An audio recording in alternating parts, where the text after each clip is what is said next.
পরে বুবু নামাজে যখন দাঁড়াবা বুবু তখন দুই পায়ের গোড়ালিকে জমা রাখিও বুবু। যদি দুই পায়ের গোড়ালি জমা না রাখো বুবু তাহলে লজ্জা স্থানের যোগাযোগ বুবু মাটির সাথে হবে, মাটি অভিশাপ করবে। বুবুর সব কথাই নাকি বুখারীতে আছে।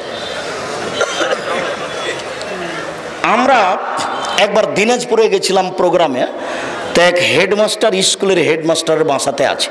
তো হেডমাস্টার আমাকে বলছেন, আব্দুর রাজ্জাক সাহেব আমার বিছনা থেকে ওই যে ঘরের বাইরে যে জুতা স্যান্ডেল আছে এই পর্যন্ত যে চট বিছানো আছে, কেন চট বিছানো আছে তা কি বলতে পারেন?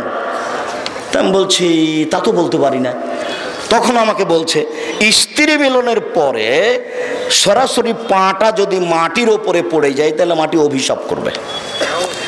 তো এই পাটা যেন মাটির ওপরে না পড়ে সেই জন্য চট বিছানা থেকে নিয়ে ওই দরজার স্যান্ডেল পর্যন্ত রেখেছে। তাহলে বিছানা থেকে নেমে পাটা কিসের উপরে পড়বে? চটের উপরে। চট থেকে নেমে ও পা কোথায় রাখবে? স্যান্ডেলের উপরে, যেন মাটিতে না লাগে। একজন হেডমাস্টারের কথা,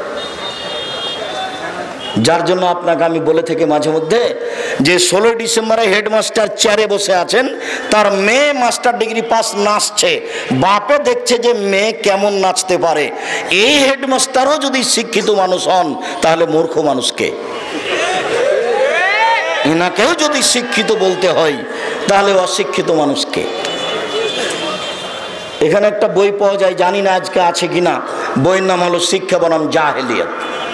1 থেকে নিয়ে 10ম শ্রেণী পর্যন্ত লেখককে নাকচ করা হয়েছে, এরা লেখক নয়, লেখকের যোগ্যতাই রাখে না। লেখক কিভাবে হতে হয় সেটাই তার জানা নাই। কলম ধরেছে বেটা, কুকুর টেলিফোন করছে সিরিগালকে। দেশে কি মানুষ আর নেই? কুকুরকে দিয়ে আর সিরিগালকে দিয়ে আপনাকে বই লিখতে হয়? মাথাতে কি একটু ঘেলু নেই? সবই কি গোবর? ওভাবে বই লিখলেন কেন? পড়ে দেখেন আপনি শিক্ষা বনাম জাহেলিয়াত। লেখককে নাকচ করা হয়েছে, লেখক নয়। ও কিসের লেখক? ছোট ছেলের বাচ্চাকে, ছোট বাচ্চাকে শিখাচ্ছে মাথায় কিরে আমের ঝাঁকা, খাস নে কেন, দাঁতে পোকা, বিলাস নে কেন, ওরে বাবা। তার মানে ওকে কৃপণ বানাচ্ছে লেখক। লেখককে লিখতে হতো এখানে যে নেন নেন খামচা ভরে নেন। লেখক নিজেই জানে না লেখক কাকে বলে, কি লিখবে। খুঁজে এখানে না পেলে জামিয়া সালাফিয়া ডাঙ্গিপাড়া যাবেন, শিক্ষা বনাম জাহেলিয়াত বইটা খুঁজতে, আপনার জন্য লেখা হয়েছে, শুধু আপনার জন্যই। এই লেখককে পুনরায় তোবা করে ফিরে আসতে হবে। কুকুর কি করে টেলিফোন করে সিরিগালকে, এটা হয় কি করে?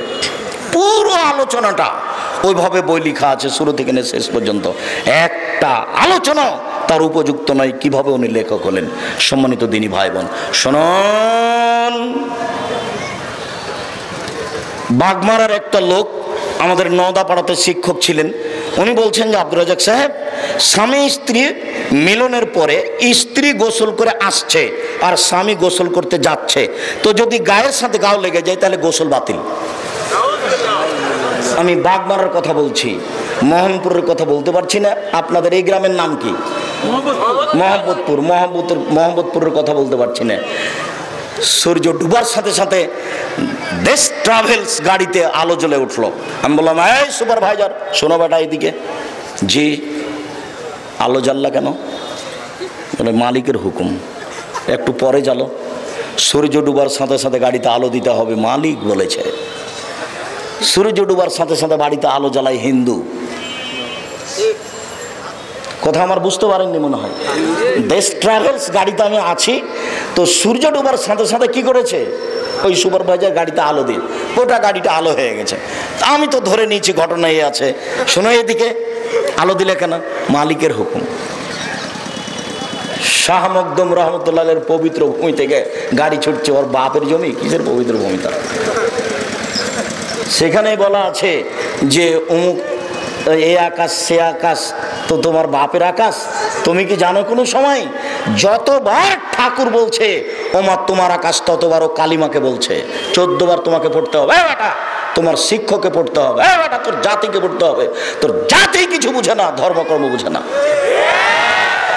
শুনুন দিনী ভাই বোন, আপনাকে আবারও বলছি, যতবার ঠাকুরের কথা বলেছে তত বড় কালিমাকে বলেছে। আর আপনার ছেলে পবিত্র মুখে ওই কথা বলছে, কি দিয়ে বুঝে আপনাকে জাতিগামী? আমরা শুনেছি যে বন্যা চলেছে বিপদ সীমার উপর দিয়ে, ঝড় বৃষ্টি চলেছে বিপদ সীমার উপর দিয়ে। আরে না না, ভারত বাংলাদেশ পাকিস্তানে, বাংলাদেশের মাটিতে শিরক চলেছে বিপদ সীমার উপর দিয়ে। জাতি যখন বিপদে, ঠাকুর তখন বিলাতে। ঠাকুর বলছে যে ঢাকায় বিশ্ববিদ্যালয় খুলবে বেটারা বাংলা অক্ষর চিনে না, তারা আবার বিশ্ববিদ্যালয়।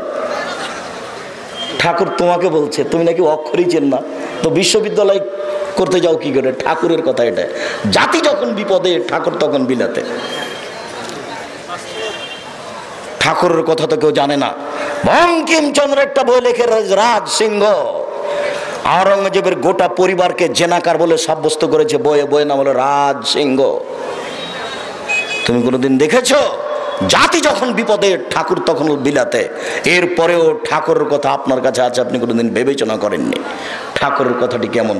সম্মানিত দিনী ভাই বোন, মহিলা বৈঠকের মহিলাকে সাবধান করছি, উপস্থিত বৈঠকের মুসলিম বোন আপনাকে বলছি, এই মেয়ে তোমাকে বলছি, কথা বলছো কেন? তোমার একটু শরম হয় না? তোমার মাথায় কাপড় নেই কেন? তোমার বাপ তোমাকে সহ্য করতে পারে, আমরা সহ্য করি না। আমি মুসলিম চিররণবীর, মরণকে করি না ভয়। মরলে শহীদ, বাঁচলে গাজী, আমার উভয় সমান। মরাও যতটুকু, বাঁচাও ততটুকু, উভয়ই সমান। অতএব তোমার বাপ কাপুরুষ হতে পারে, আমাকে কাপুরুষ মনে করো না। তোমার লজ্জা নেই, তোমার জাতির নেই, তোমার বাপের নেই, তোমার মায়ের নেই। তুমি এখন মাথায় কাপড় না দিয়ে আমাদের সামনে বসে থাকো কি করে? তুমি নাকি ক্লাস 10-এ পড়ো, তুমি নাকি মাস্টার ডিগ্রি পাস করেছো। শরম করো না কেন? তোমাকে আমি খাটো করতে আসিনি। তুমি ভালো ঘরের মেয়ে, তুমি বড় হও না। তোমার বাপ হাজি, তোমার দাদা হাজি, তোমার নানা হাজি, তোমরা সবাই বড় ঘরের মানুষ, তুমিও বড় হও না। সুন্দর জাকজমক ভালো দামি মানের কাপড় চোপড় পরে স্কুল কলেজে যাও। ল্যাংটা হলে কেন? তোমার দাদা কি তোমাকে এটাই শিখালো? তোমার নানা কি তোমাকে এটাই শিখালো? দুঃখিত, 1 মিনিট, দুঃখিত মনে কিছু নিয়েন না, 1 মিনিট, 1 মিনিট এক খেলে চেয়ে থাকবেন। এই ছেলেরা, আমার এখানে শব্দ আসে কি করে? তাহলে কি মোহাম্মদপুরের এই ছেলেরা অযোগ্য? তোমরা প্রোগ্রাম করতে পারো, পরিবেশ সেরকম হলে আমাকে দাওয়াত দেবে না। তোমার মুখ দেখে আমাকে দাওয়াত নিতে হবে এটা আমি মনে করি না। পুরো পরিবেশ তোমাকে কন্ট্রোল করতে হবে, পিপিলিকা যেন না লড়ে। আমি তোমার কাছে ভোট চাইতে আসিনি, অতএব তুমি ওই খেয়াল করো না যে আব্দুর রাজ্জাক সাহেবকে ডাকলেই কি আর না ডাকলেই কি। পরিবেশ কন্ট্রোল করার জন্য অন্তত 50টা ছেলে রাখো এখানে, যারা মুখ বন্ধ করে পরিবেশ কন্ট্রোল করবে। 1 মিনিট। জাবের রাদিয়াল্লাহু তাআলা আনহু বলছেন, আল্লাহর নবী যুদ্ধ করে এক এলাকা থেকে আসছেন, মদিনায় ঢুকবেন। তখন বলছেন, থামো থামো থামো, তোমরা রাতে এখানে অবস্থান করো, কেউ মদিনায় ঢুকতে পাবে না, সকালে যাব। তখন জাবের রাদিয়াল্লাহু তাআলা আনহু বলছেন, আল্লাহর নবী, আমি নতুন বিবাহ করেছি, আমাকে একটু বাড়ি যেতে অনুমতি দেন না। তখন রাসূল সাল্লাল্লাহু আলাইহি ওয়াসাল্লাম কথা এদিকে বলতে লাগলেন, ও তুমি নতুন বিবাহ করেছো? বিকরান আম সাইয়্যিব, কুমারী মেয়ে বিবাহ করেছো না তালাক প্রাপ্তা মেয়ে বিবাহ করেছো? তখন জাবির রাদিয়াল্লাহু তাআলা বলছেন, সাইয়্যিব, আমি তালাক প্রাপ্তা মেয়ে বিবাহ করেছি। তখন রাসূল সাল্লাল্লাহু আলাইহি ওয়াসাল্লাম বলছেন, হাল্লা বিকরান তুলাইবকা, তুমি কুমারী মেয়ে কেন বিবাহ করলে না? তুমি তার সাথে খেলতে, ও তোমার সাথে খেলতো। এবার উত্তর দেখেন, এতদূর পর্যন্ত রাসূল সাল্লাল্লাহু আলাইহি ওয়াসাল্লাম বললেন, এবার উত্তর দিচ্ছেন, আল্লাহর নবী, আমার বাপ উহুদের যুদ্ধে শহীদ হয়েছেন আমার 6 জন বোন রেখে। আমার 6 জন বোন আছে, আমার বাপ 6টি মেয়ে রেখে শহীদ হয়ে গেছেন। আমি আমার বোনদের বয়সের মেয়েকে বিবাহ করতে চাইনি। আমার বোনেরা যে বয়সের, সেই বয়সের একটা মেয়েকে বিবাহ করব, এটা আমি চাইনি। আমি এমন একটা মেয়েকে বিবাহ করতে চেয়েছি যারা পারবে, 1 তুয়াদ্দবহন না, আমার বোনদেরকে শিষ্টাচার দিতে পারে, 2 তোয়াল্লিমহন না, আমার বোনদেরকে শিক্ষা দিতে পারে, 3 তুরাজ্জলহন না, আমার বোনদের মাথার চুল ঠিকঠাক করে দিতে পারে, আঁচড়ে দিতে পারে, সৌদি আরবের মাটিতে জন্মের 7 দিনের দিন মেয়ের মাথার চুল কাটা যায়, পরে আর কোনো দিন কাটা যাবে না। তাদের কাছে মেয়েদের মাথার চুল কাটা হারাম 7 দিনের পরে। বোঝা গেল না কথা? বাংলাদেশে 3, 4, 5 পর্যন্ত পড়ছে, তারপরেও মাথার চুল নেড়ে করা আছে। তারপর এমন ছোট ছোট করে করা আছে, মায়ের অত কষ্ট হয় না। আর আরবিরা মেয়েদের মাথার চুল আঁচড়ার জন্য লাঠি নিয়ে বসে, আর অনেকগুলি বেনি করা থাকে, দুজনে চুল চিরুনি করে দিতে পারে। 1 নম্বর, আমি এমন বয়সের মেয়ে বিবাহ করতে চেয়েছি যে মেয়ে আমার বোনদের শিষ্টাচার দিতে পারে। আপনাকে বলছে, এই ছেলে তোমাকে বলছি, বলো তোমার বোনের মাথায় কাপড় নেই, এইটা শিষ্টাচার ভালো না খারাপ? তো এইটা আমি করবো না, তো এটা তোমার মা করবে। তো না, এখন তোমার আব্বাকে বলো তোমার এই মা চলবে কিনা। আমার তো পরামর্শ ছাড়া কোনো পথ নেই। এর মাথায়, তোমার বোনের মাথায় কাপড় নেই কেন, তোমার মা দেয়, এটা বুঝো। আমি যদি তোমাকে বুঝাতে না পারো আমি অক্ষম। হাদিস বুখারী মুসলিম। জাবের বলছেন, আমি আমার বোনের বয়সের মেয়েকে বিবাহ করতে চাইনি। কেন? আমার বোনদেরকে দেখাশোনা করতে হবে। তার বোন কয়টা? 6টা। কি দেখাশোনা করবে? 1 নম্বর, শিষ্টাচার শিখিয়ে দিবে, এর মধ্যে সব কিছু ঢুকে আছে। 2 নম্বর, বিদ্যা শিখিয়ে দিবে। 3 নম্বর, মাথার চুল ঠিকঠাক করে দিবে। বলো তুমি, আমি বুঝাতে পারি না, না তুমি বুঝতে পারো না, না তোমার বাপ মা বুঝতে চায় না, না তোমার বাপ মা বুঝলো যে মুসলমান নাম দিলেই হয়, না তুমি বুঝলে যে নামাজ পড়লেই চলে, তারপর পর্দা করা চলে না, লাগে না। গাড়িতে নামাজ পড়ছে মহিলা আমার সামনের সিটে, তো নামাজ সময়তে ওর চাদর একটা ব্যাগ থেকে বের করলো, চাদর ব্যাগ বের করে মাথায় কাপড় দিয়ে খুব সুন্দর করে পরিপাটি হয়ে সলাত আদায় করলো। সলাত শেষে আবার চাদরটা ভাঁজ করে ব্যাগে রাখলো। তো তোমার মা কি এইভাবে পরিবার গড়ে তুলছে? তোমার বাপ কি এইভাবে পরিবার গড়ে তুলছে? দেখো, তাহাজ্জুদ পড়ে সফল হতে পারবে না মানুষ। 3 শ্রেণীর মানুষ জাহান্নামে যাবে। 1, নিয়মিত বিড়ি, তামাক, জর্দা, সিগারেট, গোল, নেশাদার দ্রব্য খায় পান করে যারা। 2, পুরুষের বেশধারী নারী, যারা পুরুষের জুতা স্যান্ডেল পরে, শার্ট প্যান্ট পরে। 3, দায়ুস, যে তার বাড়িতে বেহায়াইর সুযোগ দিয়েছে, সে জান্নাত লাভ করতে পারবে না তাহাজ্জুদ পড়ার পরেও। অতএব সাবধান হন। আল্লাহু আকবার। ডান হাতের কবজি বাম হাতের কবজির উপরে রেখে বুকের উপরে রাখবেন, বা বাহুর উপরে রেখে বুকের উপরে রাখবেন, দুটাই সহিহ হাদিস। কবজির উপরে কবজি অথবা বাহুর উপরে বাহু, বুকের উপরে রাখেন 5টি সহিহ হাদিস, নাভির নিচে রাখেন 3টি জৈব জাল হাদিস। এরপরে আপনি বলেন, আল্লাহুম্মা বাঈদ বাইনি ওয়া বাইনা খাতায়ায়া কামা বা'আদতা বাইনাল মাশরিক ওয়াল মাগরিব, আল্লাহুম্মা নাক্কিনি মিনাল খাতায়া কামা নাক্কা সাবুল আবিজ মিনাদ দানাস, আল্লাহুম্মা আগসিল খাতায়ায়া বিল মা'i ওয়াস সালজি ওয়াল বারাদ। আল্লাহ, তুমি আমাকে আর আমার পাপকে অত দূরত্বে রাখো, পূর্ব পশ্চিমকে তুমি যত দূরত্বে রেখেছো। আল্লাহ, তুমি আমাকে ধুয়ে পরিষ্কার করে দাও, যেমনভাবে সাদা কাপড়কে ময়লা থেকে ধুয়ে পরিষ্কার করা হয়। আল্লাহ, তুমি আমার পাপকে তুষার দিয়ে, বরফ দিয়ে, ঠান্ডা পানি দিয়ে ধুয়ে পরিষ্কার করে দাও। এরপর আপনি বলুন, আউযু বিল্লাহি মিনাশ শাইতানির রাজিম, মারদুদ বিতাড়িত শয়তান থেকে পরিত্রাণ চাচ্ছি, বিসমিল্লাহির রহমানির রহিম। পরম দাতা দোলে নবে আরম্ভ করছি, আলহামদুলিল্লাহি রাব্বিল আলামিন। বিশ্বজগতের প্রতিপালকের প্রশংসা। আর রহমান রাহিম, তিনি হচ্ছেন পরম দাতা দয়ালু, মালিক ইয়াউমিদ্দিন, তিনি হচ্ছেন বিচার দিনের মালিক। ইয়াকা না'বুদু, একমাত্র তোমার ইবাদত করি, ওয়া ইয়াকা নাস্তাঈন, একমাত্র তোমার নিকটে সাহায্য চাই। ইহদিনাস সিরাতাল মুস্তাকিম, তুমি আমাকে সোজা সঠিক সরল পথ দেখাও। সিরাতাল লাযিনা আন'আমতা আলাইহিম, ওদের পথ তুমি দেখাবে যাদের ভালোবেসেছো। গায়রিল মাগযুবি আলাইহিম ওয়ালাদ দাল্লিন, ওদের পথ তুমি দেখায় না যাদের খারাপ বেসেছো। আমিন। দীর্ঘ সময় ধরে তোমার দরবারে যে প্রার্থনা করলাম, এটা তুমি কবুল করো। সম্মানিত দিনী ভাই বোন, কোরআন মাজিদে 114টি সূরা আছে। কতটি? 114টি।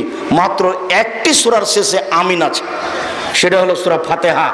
আর কোন সূরার শেষে আমিন নেই। আর সূরা ফাতিহা দুয়ার জগতে ব্যতিক্রম, ভিন্ন ধরনের দোয়া। দুয়ার জগতে এত দামি দোয়া আর কোনো দোয়া নেই। আপনি আরেকটু দেখেন, সূরা ফাতিহাতে মাত্র একটাই কথা আছে।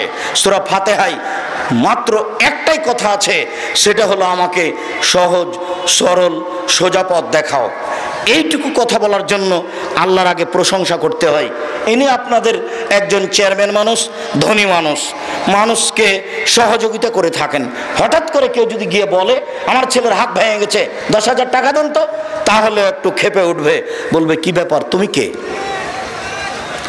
আর যদি গিয়ে বলেন আপনি খুব ভালো মানুষ, আপনি মানুষের সাহায্য করে থাকেন, আমি খুব বিপদে পড়েছি, দয়া করে আমাকে 10,000 টাকা দেন, আমার ছেলের হাত ভেঙে গেছে, মেডিকেলে ভর্তি করা লাগবে, অনেক অনুনয় বিনয় করে যদি বলেন, তাহলে বলবেন উনি সেই তো কি করা যায়, এখন তো হাতে টাকা পয়সা দেখছি না, আবার কর্জ যদি ঠিক মতো পাওয়া যায় না, তুমি তো খুব বিপদে পড়েছ, আচ্ছা যাক ঠিক আছে নাও, 5,000 নিলে হয়, একটা কিছু বলে দিবে। আর গিয়ে যদি বলেন টাকা দেন 10,000, তাহলেও খেপে যাবে। আল্লাহর কাছেও হঠাৎ করে কোনো কথা বলা যায় না। আর আল্লাহ খুব খুশি হন তার প্রশংসা করলে, আলহামদুলিল্লাহ বললে আকাশ জমিন নেকিতে ভর্তি হয়ে গেছে। সুবহানাল্লাহ আলহামদুলিল্লাহ বললে দাড়ি পাল্লা নেকিতে ভর্তি, একেবারে খুশি হয়ে গেছে, যাহাই চাইবেন তাহাই পাইবেন। তাই প্রথমে বলা হচ্ছে আলহামদুলিল্লাহ রাব্বিল আলামিন, বিশ্বজগতের প্রতিপালক তুমি, আর রহমান রাহিম পরম দাতা দয়ালু তুমি, মালিক ইয়াউমিদ্দিন বিচার দিনের মালিক তুমি, ইয়াকা নাবুদু একমাত্র তোমার ইবাদত করি, ওয়া ইয়াকা নাস্তাইন একমাত্র তোমার কাছে সাহায্য চাই। তুমি আমার একটা কথা শোনো, তুমি আমার একটা কথা শোনো, তুমি আমার একটা কথা শোনো, তুমি আমাকে সঠিক সরল সোজা পথ দেখাও। কেউ বলে যে দেওয়ানবাগি করো, কেউ বলে মাঝভান্ডারিতে আসো, কেউ বলে আমার দলে আসো, কেউ বলে আমার দলে আসো, আবুল আলা মওদুদি বলেন রাজপথে আসো। আমি কোন পথে যাই? তো পথ চা হচ্ছে শুধু এই কথাটাই আছে। তার আগে বলা হচ্ছে বিশ্বজগতের প্রতিপালক, সমস্ত প্রশংসা তোমার। 1, 2 পরম দাতা দয়ালু তুমি, 3 বিচার দিনের মালিক তুমি, 4 একমাত্র তোমার ইবাদত করি, 5 একমাত্র তোমার কাছে সাহায্য চাই। তুমি আমার একটা কথা শোনো, তুমি আমার একটা কথা শোনো, তুমি আমার একটা কথা শোনো, তুমি আমাকে সোজা পথে চালাও। ওই পথে চালাবা যে পথ তুমি ভালোবেসেছো, ওই পথে নিয়ে যায় না যে পথ তুমি খারাপ বেসেছো। আমিন। এই একটাই কথা আছে সূরা ফাতিহাতে। বিসমিল্লাহির রহমানির রহিম। পরম দাতা দয়ালু আমরা আরম্ভ করছি যে কোনো একটি সূরা। কুল আল্লাহু আহাদ, হে নবী আপনি বলুন আল্লাহু একক, আল্লাহু সামাদ, আল্লাহ নিরপেক্ষ মুখাপেক্ষীহীন, লাম ইয়ালিদ তিনি কাউকে জন্ম দেননি, ওয়ালাম ইউলাদ তিনি কারো থেকে জন্ম নেননি, ওয়ালাম ইয়াকুল লাহু কুফুয়ান আহাদ তার সমকক্ষ কেউ নেই। আল্লাহু আকবার। হাত ওই পর্যন্ত আবার উঠাবেন, হাতগুলি কাঁধ সামনাসামনি হবে, কানের লতি ধরবেন না, এভাবে নয়। আল্লাহু আকবার, এভাবে নয়। আল্লাহু আকবার। এই পর্যন্ত উঠিয়ে হাত ছেড়ে দিয়ে রুকুতে চলেন। রুকুতে যাওয়ার পূর্বে আপনার সাথে জরুরি কয়েকটি কথা।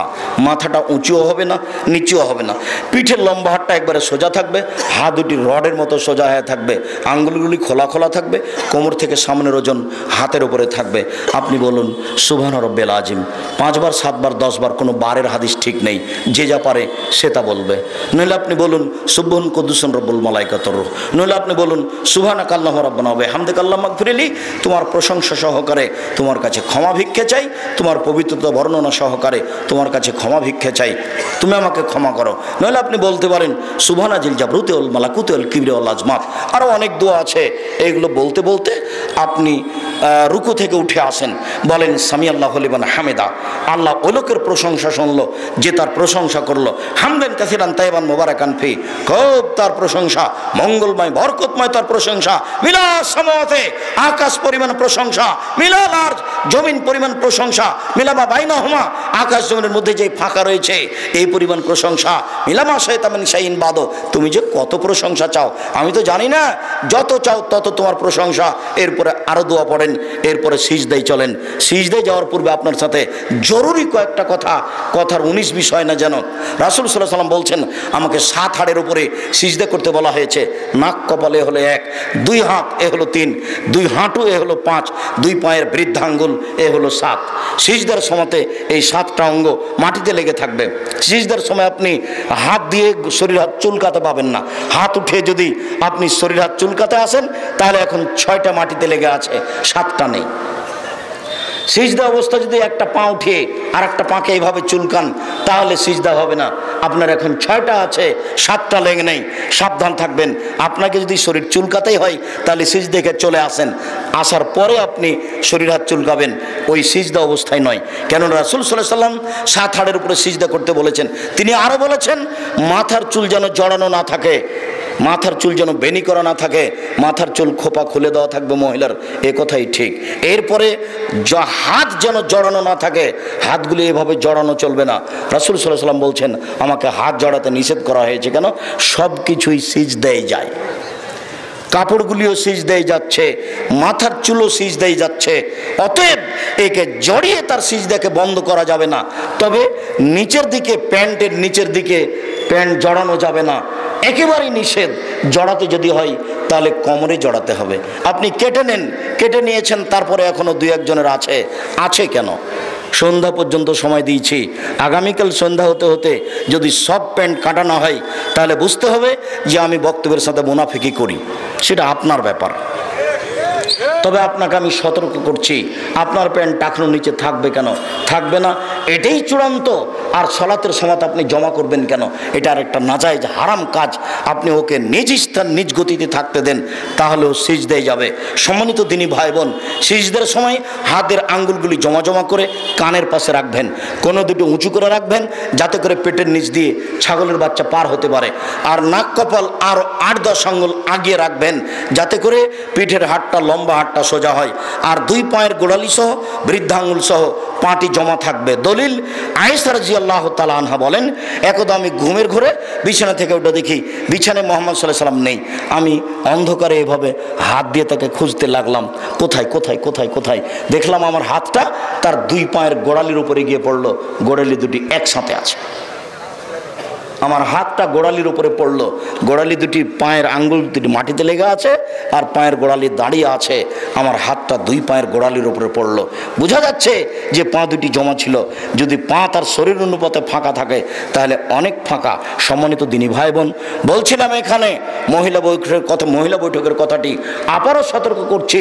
ওই বৈঠকে বলা হয়, জানি না এলাকায় বলা হয় কিনা, বুবু তুমি যখন সিজদায় যাবা বুবু, হাতি যেমন মাটিতে পড়ে যায় তেমন একবার মাটিতে পড়ে গিয়ে বুককে উরুর সাথে লাগিয়ে আঁটো সাঁটো হয়ে সিজদা করিও বুবু। যদি তুমি বুককে উরু থেকে পৃথক করে রাখো তাহলে স্তন ঝুলন্ত থাকবে বুবু, পর্দার ব্যাঘাত ঘটবে। কি করে কথা ঠিক হতে পারে?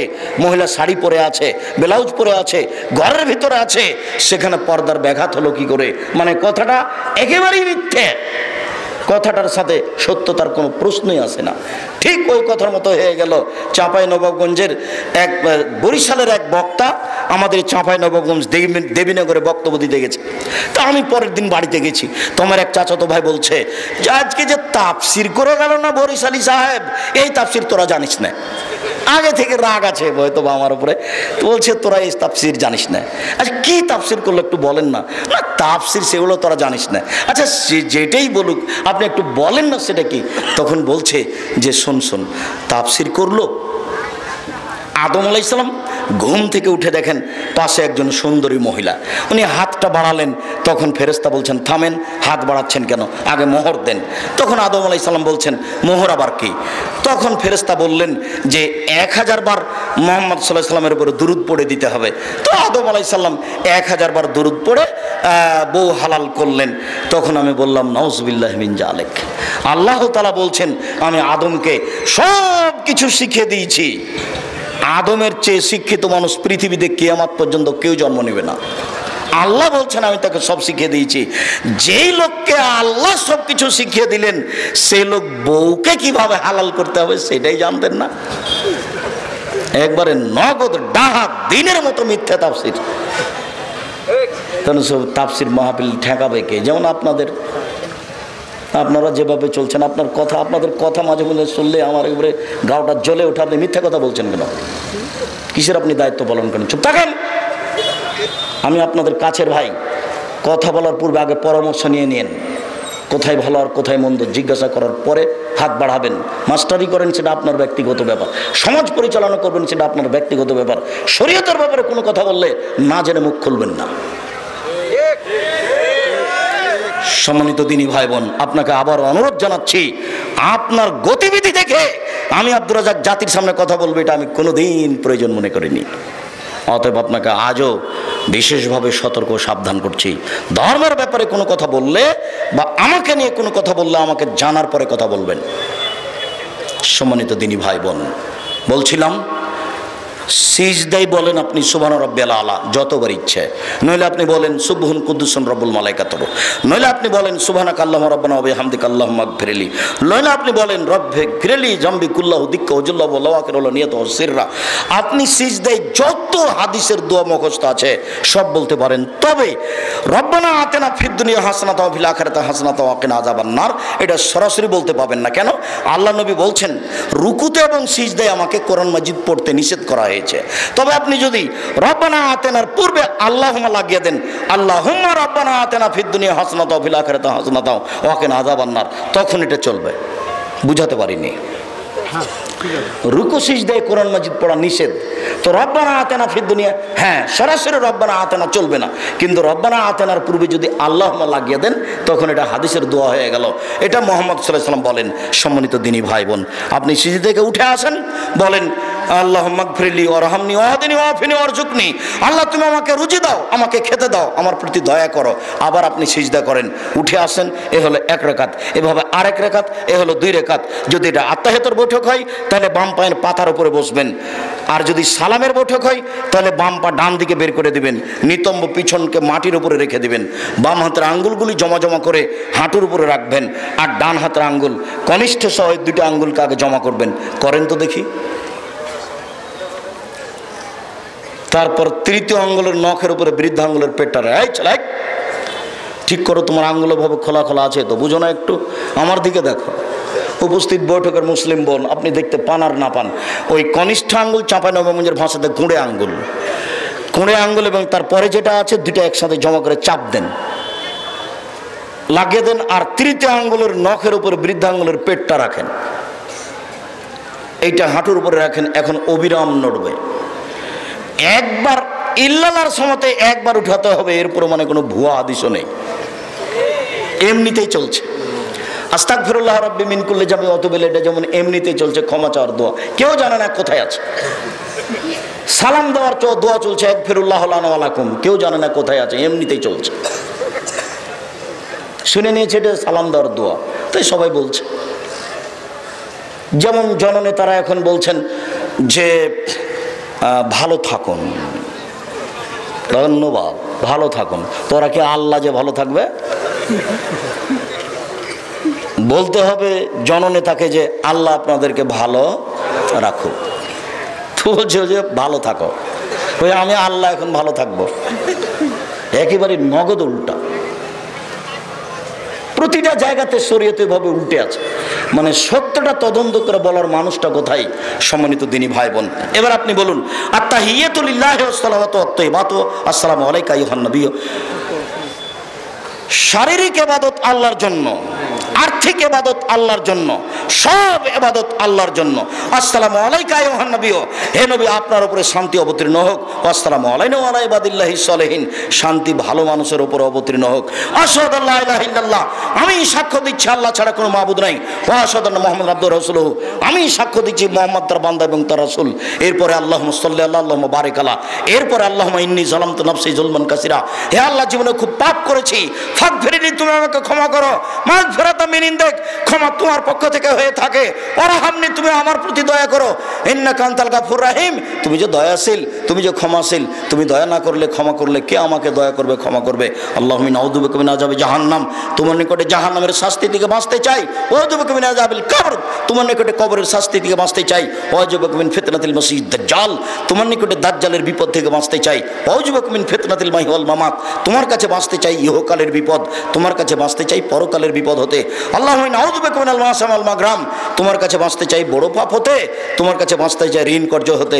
এবার বিশেষ দোয়া বলেন তো, বিশেষ দোয়াটি কি? রব্বির হামহুমা কামা রাব্বায়ানি সাগীরা, বলবেন না কখনো, এইটুকু বাপ মায়ের জন্য বলে রাখবেন।